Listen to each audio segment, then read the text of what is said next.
Thank you for joining us on Local 5 News at 6. I'm Connie Fellman. We begin tonight with news out of Green Bay.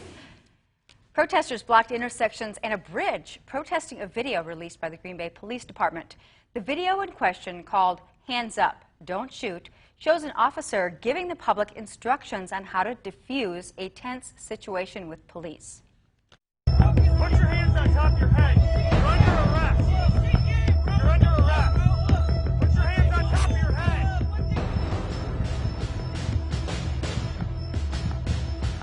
So in this scenario, this young man had nothing to do with the situation at hand, but found himself in a scary encounter surrounded by police cars. And he did everything right. He remembered, hands up, don't shoot, got his hands in the air, and showed those police officers that he was not a threat to them, so that they could approach, make contact with him, and sort out the truth of what was going on. This video is part of the Green Bay Police Department series called Behind the Badge, and it was posted to social media. Green Bay Police say that video is meant to help educate the public about some of their policies and procedures.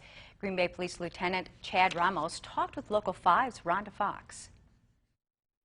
Green Bay Police Department just released some public service videos called Back in the Badge, where one of them say, hands up, won't shoot, making a basic mockery of the Ferguson chant, hands up, don't shoot.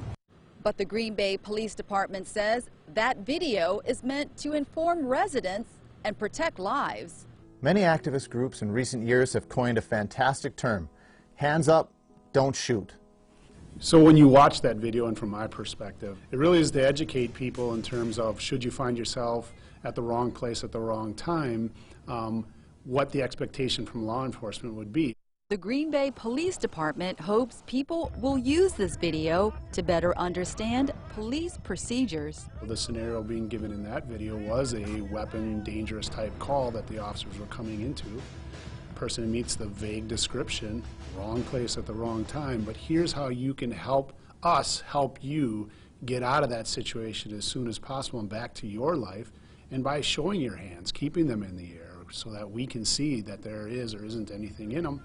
Police say the hands up command is given during exigent situations, and not following that command could put lives at risk. If a law enforcement officer asks to see your hands, there's a concern about either information given ahead of time that there might be a weapon involved. And by you showing your hands to law enforcement, that helps to reassure them that there is nothing in your hands and that there isn't a weapon involved, and that it really keeps everybody safe. The idea behind it was to give some education, some understanding of why police do what they do, certainly not to demean, not to discredit any other movements. We just want to keep everybody safe. In Green Bay, Rhonda Fox, Local 5 News. Thank you, Rhonda. Police say if residents with questions about their procedures can voice their concerns on August 27th, the Green Bay Police Department will host an online community advisory roundtable.